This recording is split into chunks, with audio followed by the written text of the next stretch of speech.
মাশাআল্লাহ কি সুন্দর দেখায় দেখছেন এই কি কোন দিহি এই হলো মোর চুলের খাউন এই মুই কিদ্দে বানাইছি এই এখন আমনে গলাকে শেয়ার করমু লন্তাই শুরু করি। এই যে মুই আইয়া পড়ছি মোর ছাদ বাগানে আর প্রথমে মুই লইলাম এক কেশরাজ গাছ হেই পড়লো মু কয়টা কারি পাতা হেই পড়লো মুই এক পেপোরিয়াম পাতার গাছ এই বলে চুলের পানে একটা জমের মতো উপকার।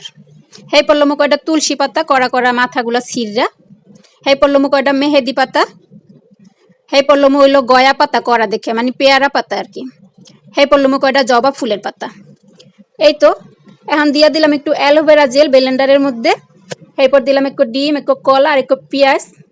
এখন দিমু অর্ধেক লেবু চিপা এই রস। এরপর এই যে সব পাতা ধুয়ে আনছি এখন এই সব দিয়ে দিমু এই ব্লেন্ডারের মধ্যে।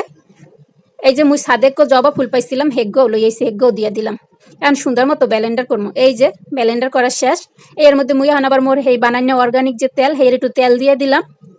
এখন এই লাইরেসিটা সুন্দর করে একদম মিলামু মিলানো হইয়া গেছে। এখন এই মুই হইলো মোর চুলে দিমু দিয়া 30 মিনিট রাখমু। 30 মিনিট রাখার পর মুই হইলো সুন্দর মতো শ্যাম্পু দিয়ে ধুইয়ালাম।